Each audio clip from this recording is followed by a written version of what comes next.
The Missouri offensive line is unsettled this spring. But you know what? I think that's actually a positive sign, and I want to explain why right now on Locked On Mizzou. You are Locked On Mizzou, your daily podcast on the Missouri Tigers. Part of the Locked On Podcast Network, your team every day.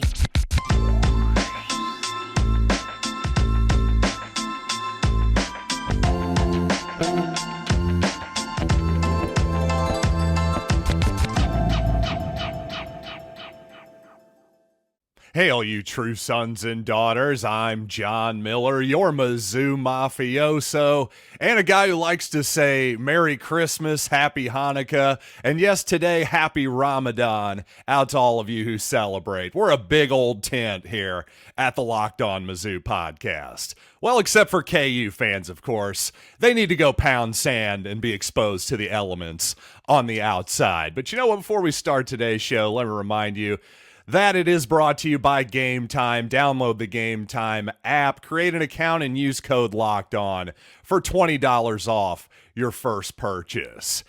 And this morning over at Power Mizzou, Gabe DeArmond had an interesting comment about the Missouri offensive line. Let me read it for you here at the top of the show. He said, I anticipated that Missouri would be more active looking at interior players. Interior players meaning centers and guards along the offensive line. But they've had a couple offers go out to tackles, so it lends some question as to exactly what the plan will be across the line.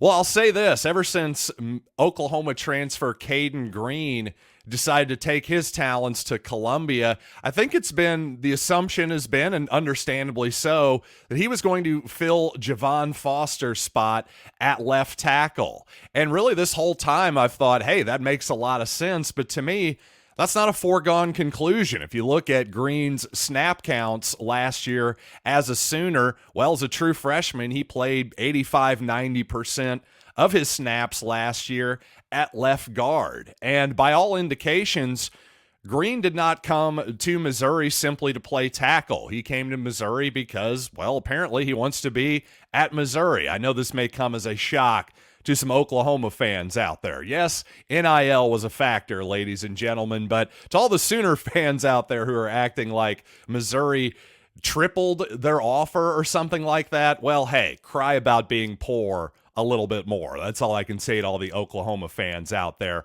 Marcus Dupree and his 30 for 30 say hi. But the real point here is that actually I think this is a positive sign for the Missouri offensive line going forward, because to me, Kaden Green's versatility, the fact that he can play left tackle or left guard comfortably, well, that allows Missouri to pick and choose in the transfer portal. That allows them to pick from a wider swath of players instead of having to focus on the inside. Well, if there's a better outside player, then maybe the sum of the parts is better to move Kaden Green back to left guard, where, again, he played the vast majority of his snaps in Oklahoma last season. So, to me, the fact that Missouri has three guys from last season who are pretty well entrenched, plus Kaden Green, who has proven that he can play at this level, he should be even better as a true sophomore, you would think.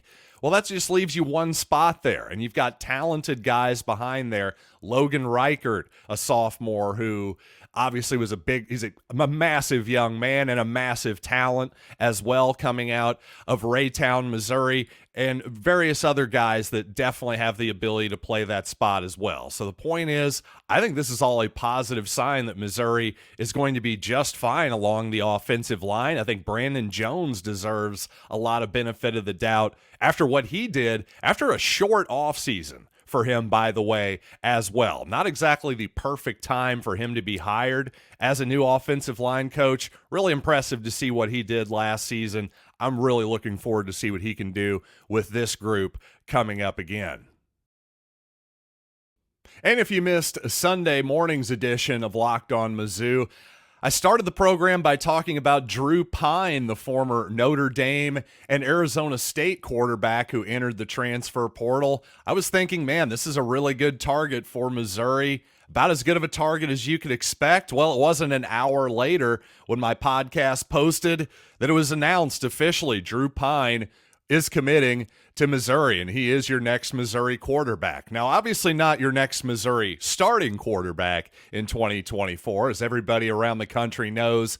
That's going to be Brady Cook. And again, I can't wait to see what Brady Cook looks like with a full offseason as the absolute, not only undoubted entrenched starter, but the beloved starter too. I think that's going to do wonders for his confidence, and just obviously the experience of 2023 is going to do him a wonder of good. But considering those circumstances, considering that Brady Cook is suddenly gone from in the previous offseason to be a question mark, let's put it that way, to now the absolute entrenched golden boy starter, to put it one way, well, I think Drew Pyne is about as good as it could have gotten for the Tigers in the portal. You know you're not going to get an SEC caliber starting quarterback in the portal. They're not going to come to Missouri just to sit behind Brady Cook. But Pyne is a guy who has the talent to potentially be that level of a player. He just had frankly, it seemed like a bad 2023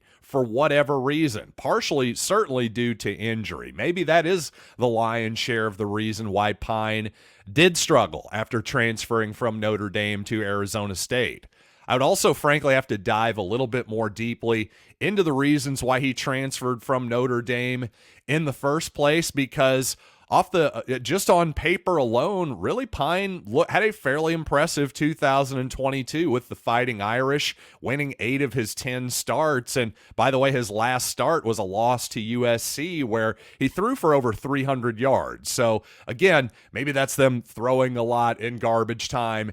Everything requires context. And by the way, as Gabe DeArmond pointed out this morning, it's not as though Notre Dame has been known for its air raid, 4,000-yard passers for the last 35, 40 years or so. So again, context is really crucially important in all of this. But again, Drew Pyne, a former Notre Dame recruit, a 4-star player out of high school. Clearly there's some talent there. Maybe it just needs a year to be nurtured a little bit for just one season, maybe one season, just looking at the game, playing behind Brady Cook, being ready to go as the backup, hopefully not playing any significant time whatsoever, obviously. Maybe that'll be just what Drew Pyne needs to get his career back on track. And considering he has perhaps as many as 3 years left to play, depending on the injury status there of his eligibility that was affected by last season, well, he could very well be in line to be in competition in 2025. There is certainly not an obvious next guy after Brady Cook at the moment. And by the way, just again, as a point of clarification, and if I previously, and I think I was part of the confusion here, no doubt about it. Let's just be very clear for the final time. I direct messaged Brady Cook within the last couple weeks or so, just asked the man himself, is this your last year of eligibility? He said yes, 2024 is his last year of eligibility. Certainly 2021, there was some confusion there. Brady played in 5 games, including the bowl game. Well, as most of you know, these days you can play up into 4 games to maintain your redshirt eligibility for one season. Well, the bowl game does not count. However, it did count back in 2021. So I hope that was confusing enough. But what should be really clear, according to Brady Cook, he says 2024 is his last year of eligibility. That's pretty much signed, sealed, and delivered as far as I'm concerned. And coming up, an Alabama receiver, high school player from the state of Alabama that I've talked about here recently on the show, visits set up to Georgia, LSU, among others. Really feels like Missouri is the obvious leader in the clubhouse for that young man at this point. That would sure be good news. Let's talk about him coming up here in just a little bit. But first, I want to tell you about Amazon Fire TV. And I tell you, from my experience, the best way to rent movies online these days is from Amazon Prime through your Amazon Fire TV. You're watching a movie, you think, hey, is that the guy from The Wire and John Wick there? You push pause and you go, hey, that is him. That is just perfect. Love that information. Love the video and audio quality as well. Well, guess what? Fire TV is your destination for sports as well. From live games to highlights to in-depth analysis, Fire TV offers amazing viewing experiences with smart TVs as well as the Fire TV stick that you can plug into your existing TVs that provides access to millions of movies and TV episodes as well as free and live TV. Well, Fire TV recently created Fire TV channels as well to deliver a constant supply of the latest videos from your favorite sports brands, all for free. That includes all of us at Locked On and most of the big pro leagues and college conferences as well. Fire TV channels lets you dive in on all of the game analysis highlights and more to keep you up to date on all the latest of the world of sports. We're talking March Madness, the NBA, Major League Baseball,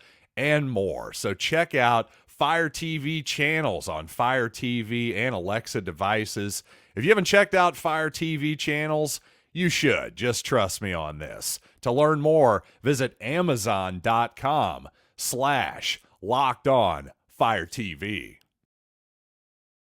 And by the Game Time app. And even though I'm wearing this St. Louis Blues shirt right now, I'll be honest with you, I'm not a hockey expert whatsoever. But I do know this. When I watch hockey, I like to sit up high. So be like me and sit up in the mezzanine level. So it's cheap as well. $36, the cheapest ticket to see the St. Louis Blues and the LA Kings at 6:30 Wednesday night.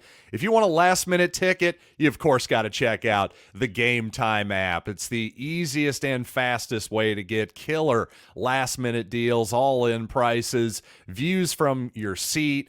Game Time takes the guesswork of buying last-minute tickets. And I'm just telling you, it's the best way to go. It really is. With flash deals, zone deals, it's the best way to get last-minute tickets. So just download the Game Time app, create an account, and use code LOCKEDON for $20 off your first purchase.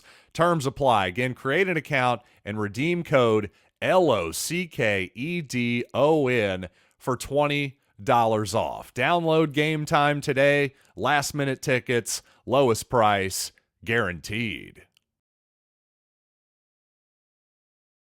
Recently on the program, I talked a lot about Saraland, Alabama wide receiver Dillon Alfred, and he was reportedly at Missouri a front runner for his services for the 2025 class. Had one of his many unofficial visits this past weekend with the Tigers. He said, quote, I had a really awesome visit at Mizzou, got a chance to see practice in action, one-on-one time with Coach Drinkwitz.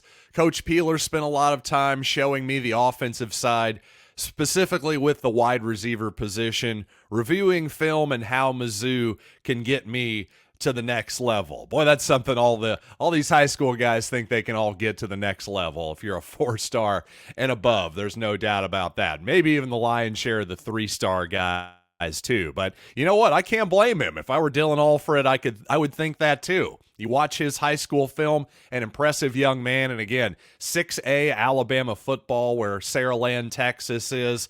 They may not be the absolute apex of high school football in America, but it's pretty doggone close. It's a really high level of high school football. No doubt about that. And Alfred says he plans to announce his commitment to a college on May 17th, so just a little over 2 months from now. But before he does get there, obviously just took an unofficial to Missouri, plans on taking visits to Tennessee, Clemson, Georgia, LSU, Arkansas, Ole Miss, so a whole bunch of competition there.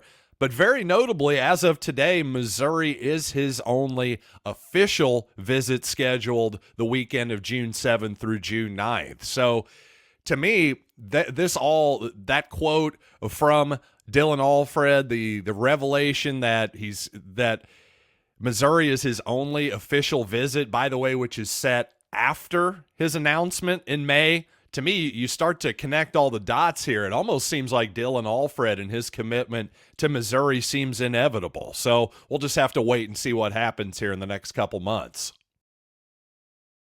Now, I quoted Gabe DeArmond in Power Mizzou earlier. Well, I thought Gabe also made an interesting point this morning, something I hadn't totally thought about, which is the Missouri basketball assistant coaches situation and how that could affect Dennis Gates this offseason.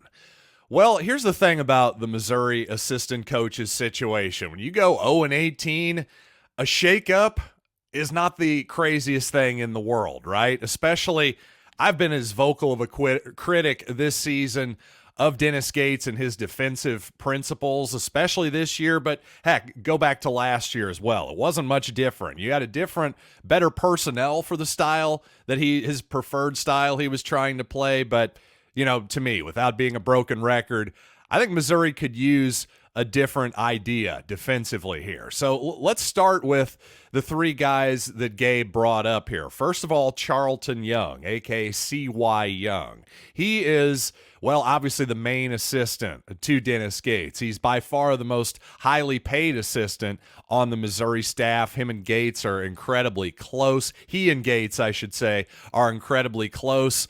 Well, you know what? C.Y. Young was very far down the road, reportedly, with Temple last season to become their head coach. And as Gabe wisely pointed out, well, after an 0-18 season, those type of offers usually aren't forthcoming quite as heavily, but you never know. Young, just one season. If you're the assistant, you tend to not get all the blame. You can fade quite a bit of the heat there. So who knows? I imagine Charlton Young will be back next season if I had to guess, considering those circumstances I just brought up.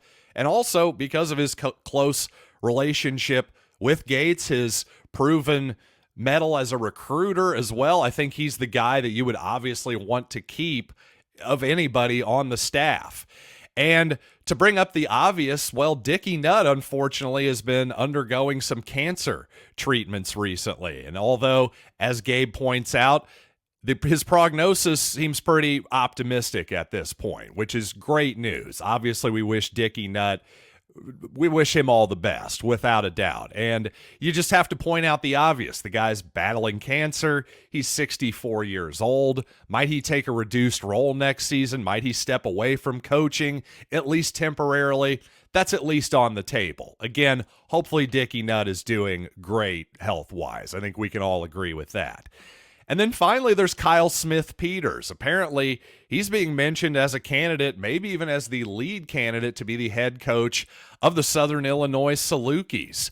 And, well, Kyle is a Saluki. That was his alma mater. So it's quite possible that he'll jump at that job. And considering he apparently makes $150,000 a year here, as Gabe says, if they offer him the job, that's an offer that he can't really refuse. Not Godfather-wise, but just money-wise. How could you turn down that significant of a raise? It would seem unlikely. So, again, I'm not trying to smear any of these three guys whatsoever, or anybody on the assistant coaching staff, because quite honestly, I don't know the ins and outs and the machinations of who's in charge of what on the Missouri coaching staff. I'll lay some even blame out there for the entire coaching staff for this 0-18, but I'm not going to single out anybody.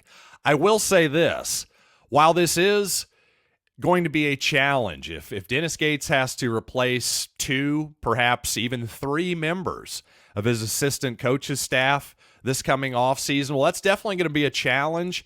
But you know what? If I'm Dennis Gates, I'd look at it as an opportunity, because clearly Dennis Gates has a lot of positives. In my opinion, I think he's a really good offensive coach. But we got to take another look defensively.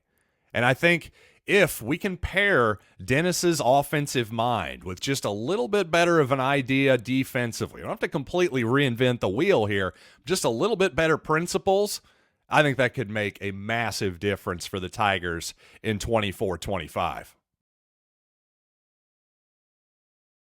And in about 1 week, the transfer portal window will open for basketball once again. Who on this Missouri roster is important? Let's have a brutally honest discussion coming up here in just a little bit. But first, I want to tell you about LinkedIn Jobs. When you're hiring for your small business, you want to find quality professionals that are right for the role. That's why you have to check out LinkedIn Jobs. LinkedIn Jobs has the tools to help find the right professionals for your team faster and for free. And think about the opposite of that. What if you hire the wrong professional? Well, not only have you cost yourself money, you've cost yourself a lot of time and aggravation as well. That's the opposite of what you want. You find the right candidate, they're doing the exact opposite of that. They're bringing value. They're giving you time back. Well, that's why LinkedIn isn't just another job board. LinkedIn is a vast network of more than 1 billion professionals, which makes it the best place to hire. And it's so easy, in fact, that 86% of small businesses get a qualified candidate within 24 hours. So post your job for free at linkedin.com/lockedoncollege. That's linkedin.com/lockedoncollege to post your job for free. Terms and conditions apply.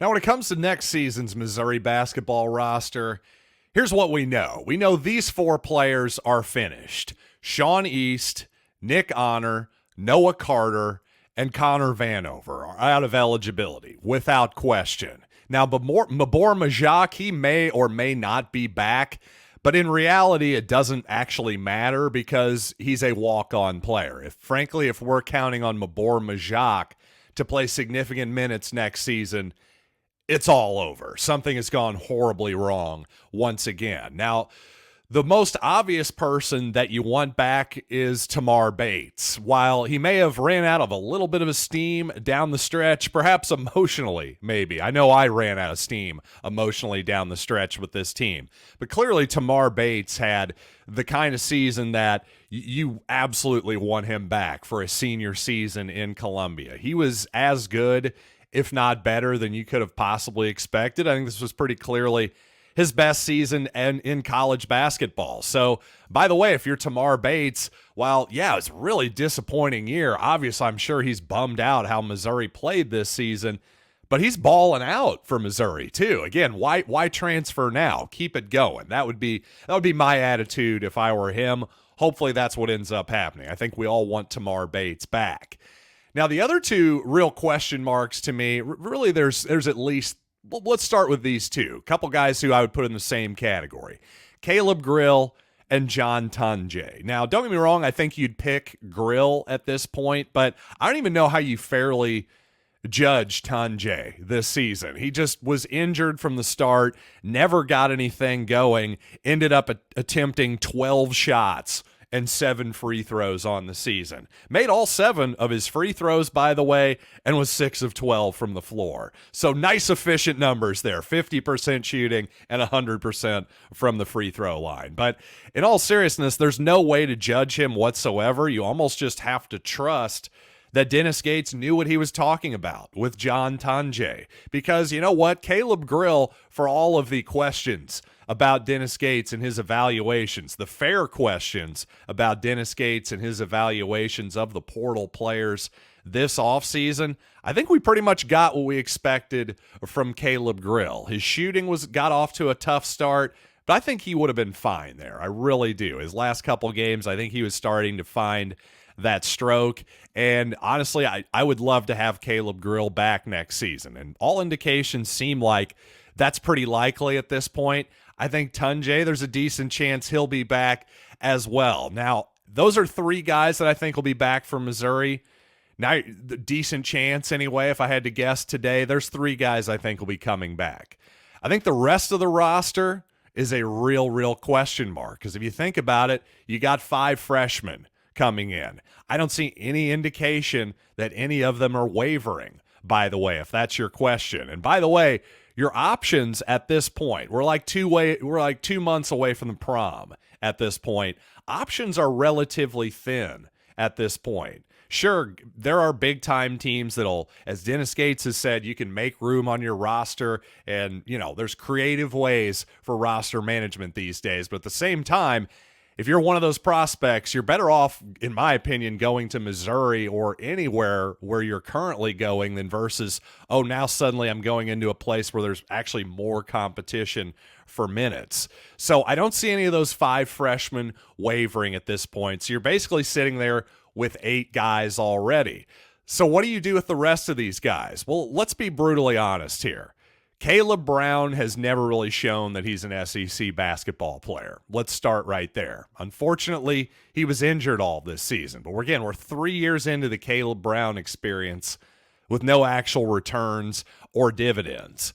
Same thing with Kurt Lewis for this season. And let's be real, Kurt Lewis and Jesus Carolero Martin basically didn't play in the previous game. That kind of tells you all you need to know. And by the way, Aiden Shaw got a little bit similar of a treatment in the previous game, I felt like, too, when Bor Majak was getting minutes over him. Felt like there was maybe a little bit of a message being sent there by Dennis Gates to Aiden Shaw. I wasn't totally sure what to make of that, but I did find that usage pretty bizarre. So, in other words, and by the way, now you get to the 3 freshmen on the roster from this past season. Jordan Butler, Anthony Robinson, and Trent Pierce. Honestly, Jordan Butler was put in a really tough situation this year to the point where I'm not sure how to fairly evaluate his season as well. He should not have been having to play being a starter at center for this team. Believe me, that was not the plan at the beginning of the season. Him being exposed that much to that many minutes, especially with the way the game is being called these days, what a brutal assignment for Jordan Butler. So again, not totally sure what to make of him at this point, but to be brutally honest, he's not somebody that you have to have back either. I think you could say that for all 3 of these freshmen. Though, to be fair, especially when you're talking about Trent Pierce. To me, Trent Pierce's season was almost a microcosm. It was just the nutshell of this entire season, if you will. So much expected from Trent Pierce and this Tigers team, and yet so little actually accomplished. And yet, it wasn't all his fault. You can't 100% blame him. An ear infection? I mean, really? Is that his fault somehow? I don't think so. It's just bad luck. Just a health thing, just like with Caleb Grill and Tanjay and other things with Connor Vanover's various problems that he had this season. And also with the team next season and with Pierce in general, I really believe there's reason to believe it can still get better and still get turned around. So all that is to be saying, I think there's really just 3 guys on this past Missouri roster that you're really worried about coming back, and that's really at most, I would say. I would even, if I'm feeling kind, I might expand it to 4 and throw Aiden Shaw in there along with Tamar Bates, along with Caleb Grill, and also John Tanjay as well. I think at most those are the 4 guys you're looking to have back next season, at least among the upperclassmen.